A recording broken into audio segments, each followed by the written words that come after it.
I'm here on the couch. I've made myself comfortable for an uncomfortable conversation. I even have my favorite beverage, Dr. Pepper, right by my side. Texas's gift to the world.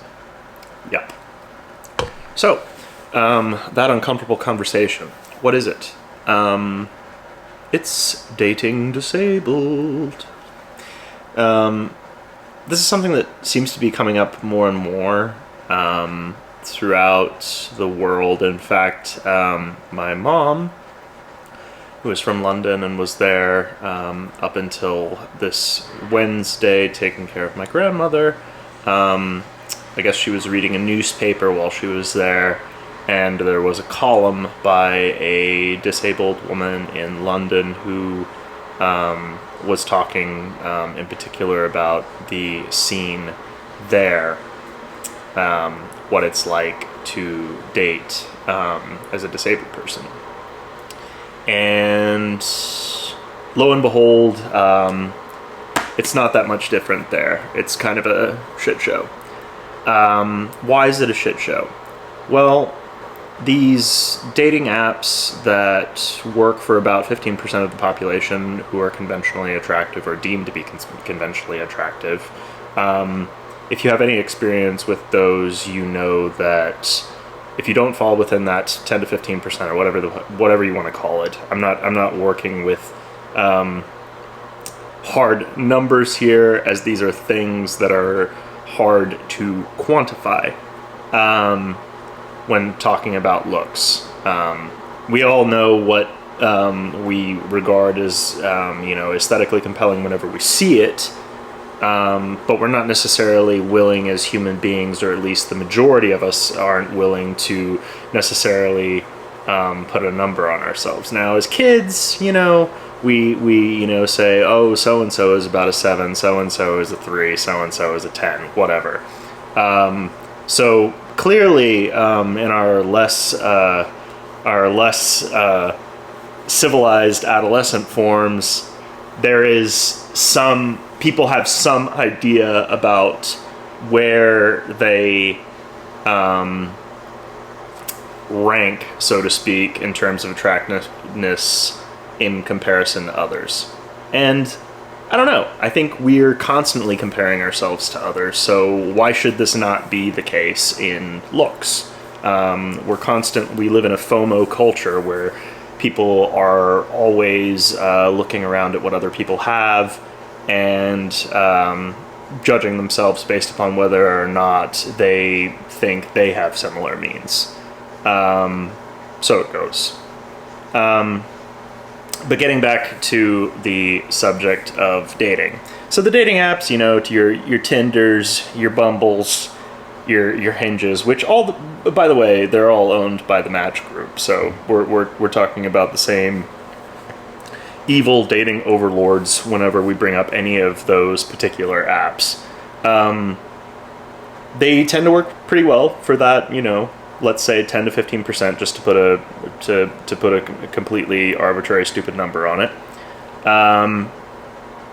Who are deemed conventionally attractive, and whatever. We're all given certain strengths, certain virtues.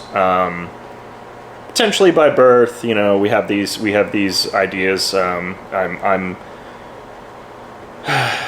in the field of language, and there's this constant question as to whether or not aptitude or things like motivation and the time that somebody puts into their studies and learning is the thing, really driving one's success. And if we look at it, it's probably a combination of multiple factors, as it so often is. Just as in many ways one's success in the dating game can be, and that's something I'd like to address, I guess, next. So yeah, like if you don't find yourself in this 10-15% group, say, you're probably not going to have as many matches on a regular basis, but that doesn't mean that your love life is out the window quite yet. you may have plenty of other virtues that you're able to make others around you aware of. There may be there could be plenty number of compelling things about you that would make you an appealing candidate to the opposite sex, the same sex, whatever.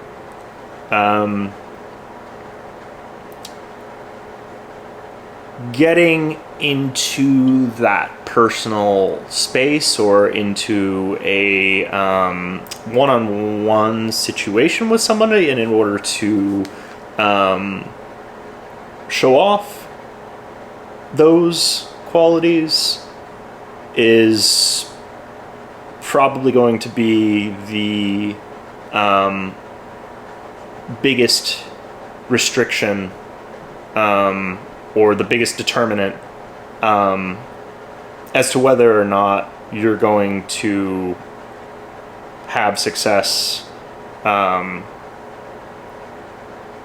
with somebody that you're romantically interested in. And getting to that stage is, quite frankly, easier for the people who are in that 10-15%, the conventionally attractive. But as I said, the game is not over if you do not fall into that category.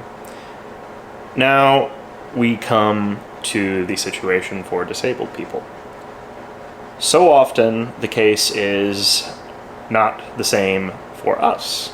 Especially if you're somebody who finds yourself in a wheelchair for mobility, or as I like to call it, a stigma wagon. You find yourself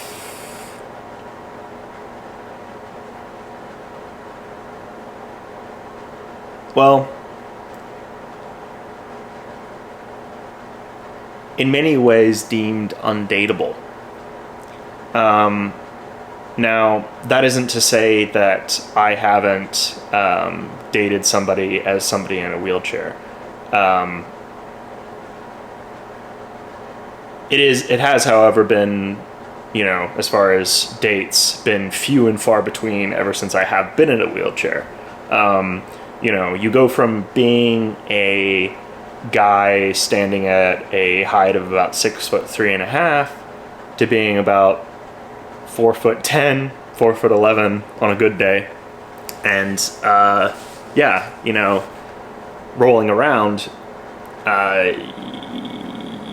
you're gonna notice a pretty drastic difference in terms of how people react to you.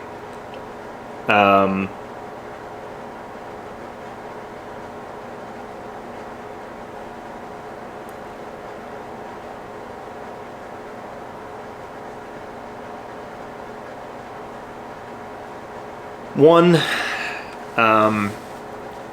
somewhat popular YouTuber, British girl, whose name right now, I think it might be Gemma. I might be right on that, but I might be totally wrong. But in any case, she brought up an instance of a little boy who was getting a prosthetic limb and was in a news piece, and they were really, praising these advancements and technologies that are allowing for people to control through various neurological mechanisms, prosthetic limbs. And this boy was, I guess, either through funds raised through some sort of charity or, some, philanthropic person, organization, whatever, going to get one of these prosthetic limbs and be able to grab onto things. He had gone his whole life, I think, with either not having a hand or an arm. I don't remember exactly what it was, his circumstances. And that's great that he's getting this prosthetic, and that it's going to probably have a big impact on his life in a positive way. That being said, and was the point of her video, whenever we look at other things that are mobility devices that make it possible for people to overcome something their body doesn't allow them to do, we don't necessarily look at them as positively as we would a robotic prosthetic. And if you haven't already guessed what I'm going to say, this is the case for wheelchairs. In a way, we should look at them, though they may be, lower tech, as something that's enabling a person to overcome a physical handicap. And in that way, they should be seen as a good thing. But so often they aren't, which is why I refer to them as stigma wagons or stigma wheelbarrows. Why that is, I'm not entirely sure. I think they may be kind of just generally associated with the old and feeble, a lack of vitality, people who are on their way, out of this world, something like that. I'm not entirely. There's any number of associations which could be responsible for that attitude and are likely a small part of why people see them the way that they do. But yeah.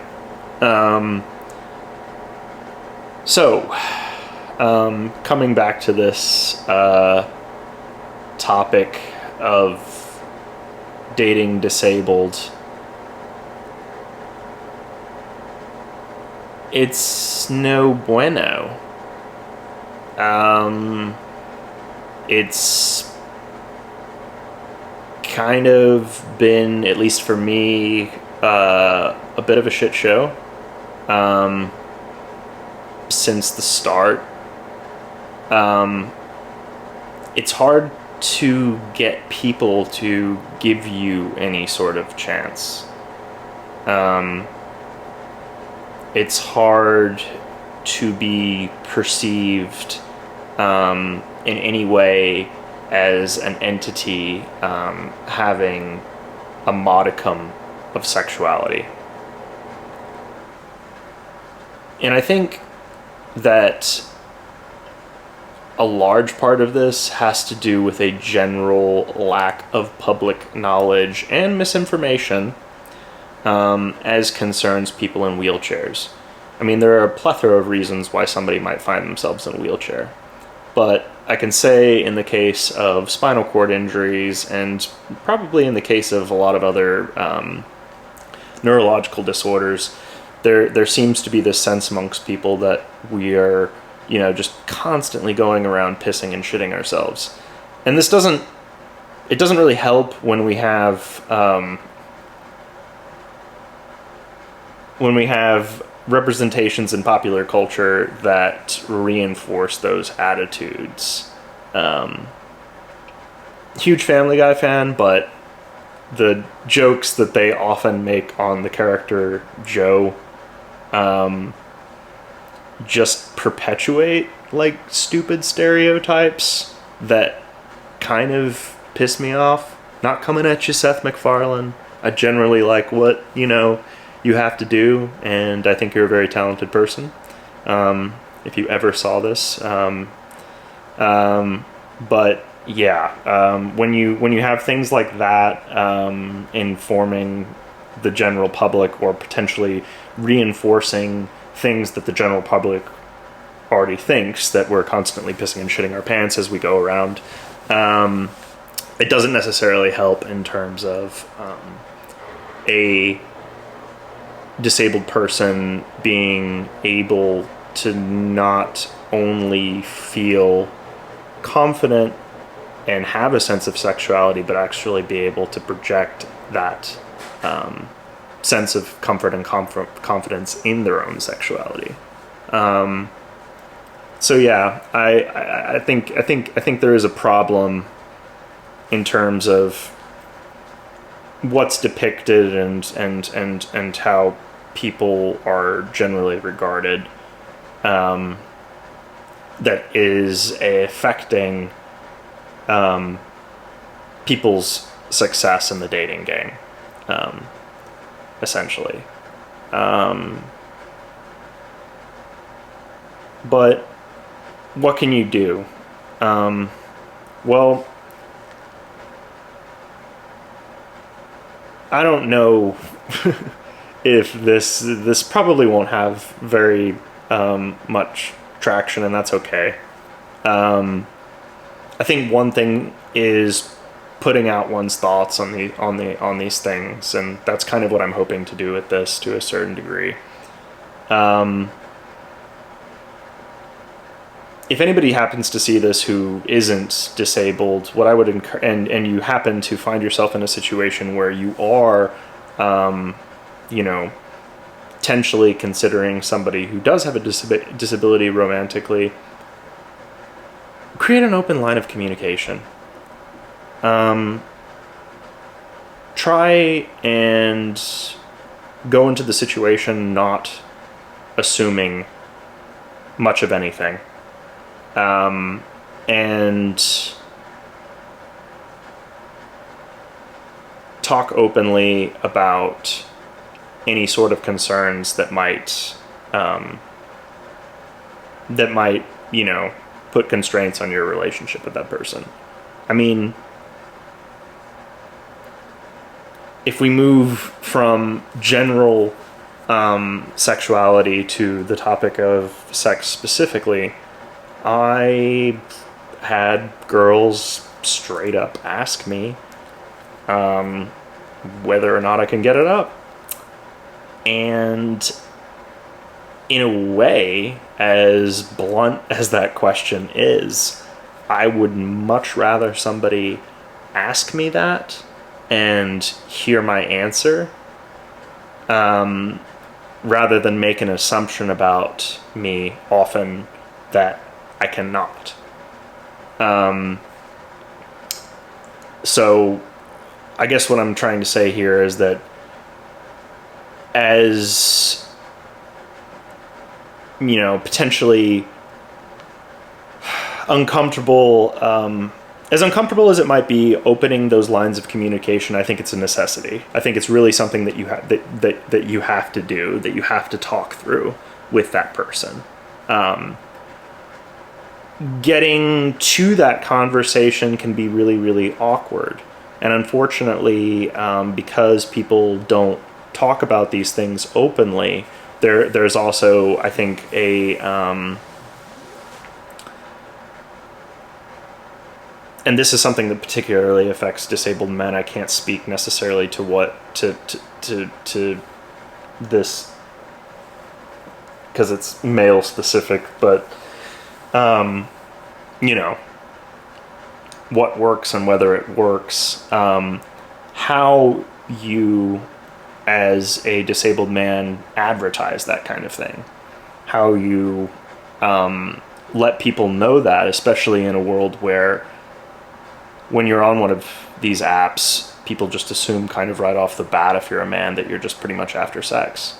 If you go and add to that and, say something along the lines of, hey, my dick works, as just kind of a side note on your profile, people might misinterpret it for just, a general over-eagerness for sex and lack of interest in an actual, caring, intimate relationship with a person long-term.